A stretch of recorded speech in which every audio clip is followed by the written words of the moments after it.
আসসালামু আলাইকুম। আজকে আপনাদের দেখাবো কাঁঠালের বীজ কিভাবে খোসা ছাড়িয়ে একদম চকচকা পরিষ্কার করা যায়, সেটা আপনাদের দেখাবো। মাথাটা একটু কেটে নিতে সহজ, কিন্তু সত্যি কথা ঘষতে সময় লাগে, সময়ের ব্যাপার। যত কথাই বলুক না কেন, আমার কাছে এরকমভাবে পুরোটাই থাকবে, আমি কাটবো না, কোনো কিছুই করবো না, এরকম পুরোটাই। আপনারা মুরগি দিয়ে মাংস দিয়ে রান্না করতে পারেন, ডিম দিয়ে রান্না করতে পারেন, গরুর মাংস দিয়ে রান্না করতে, সব কিছু, তারপরে ভর্তা, এরকম এরকম থাকবে। আপনাদের ঘষিয়ে আমি দেখিয়ে দিব।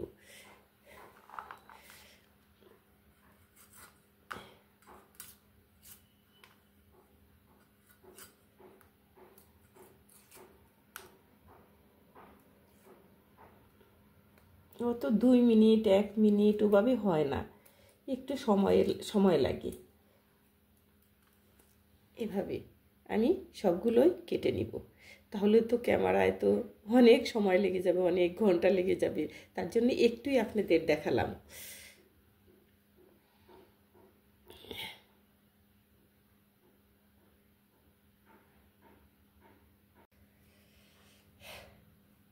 আমি 2 ঘন্টা ভিজিয়ে রেখেছিলাম, এখন আমি কিভাবে ঘষবো সেটা দেখাবো।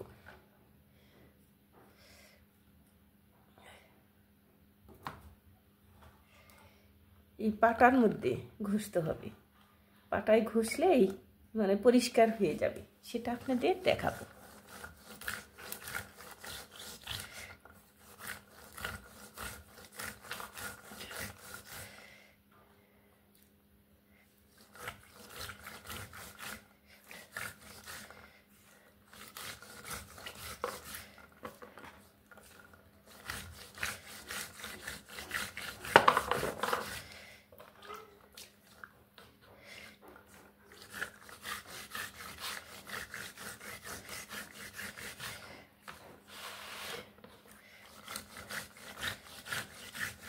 বললাম না সময় লাগে।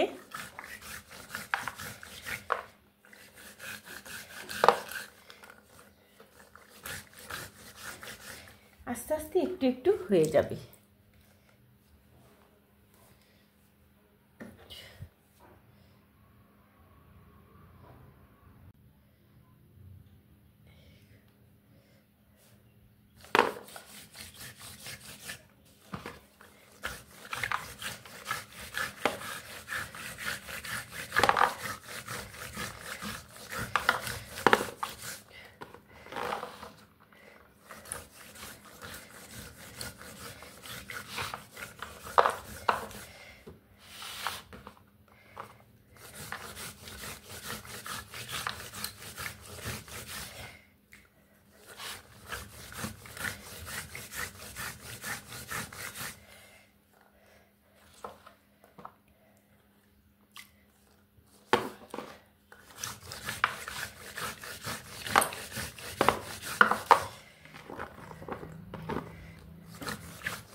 কাঁঠালের বিচি ঘষা আমার শেষ হয়ে গেছে। এতে একটু তো সময় লাগেই, ধৈর্য তো ধরতেই হবে। খেতে চাইলে, মজা খেতে চাইলে তো একটু কষ্ট করতেই হবে। তবে আপনারা কাঁঠালটা যখন খাবেন, চামড়াটা একটু যখন শুকিয়ে আসবে, তখনই যদি খোসাটা খুলে ঘষে নেন, তাহলে আরও তাড়াতাড়ি হবে। অনেক যত তাড়াতাড়ি ঘষতে পারবে, তত তাড়াতাড়ি হবে। তবে এভাবেই করে নেবেন। ভালো থাকবেন, সুন্দর থাকবেন। কাঁঠালের বিচি অনেকেই কমেন্ট করেছে যে আপু কাঁঠালের বিচি কিভাবে ঘষে তাড়াতাড়ি ক্লিন করা যায়। একদম তাড়াতাড়ি করা হবে না, এটা এটা একটু সময়ের ব্যাপার। কারণ উপরে যে আবরণটা থাকে সেটা অনেক শক্ত, এটা ঘষে ফেলে দিতে হয়, বারবার পানি দিয়ে ধুয়ে। আচ্ছা, আপনারা ভালো থাকবেন, সুন্দর থাকবেন। আমাকে কমেন্ট করে জানাবেন কেমন হয়েছে। আল্লাহ হাফেজ।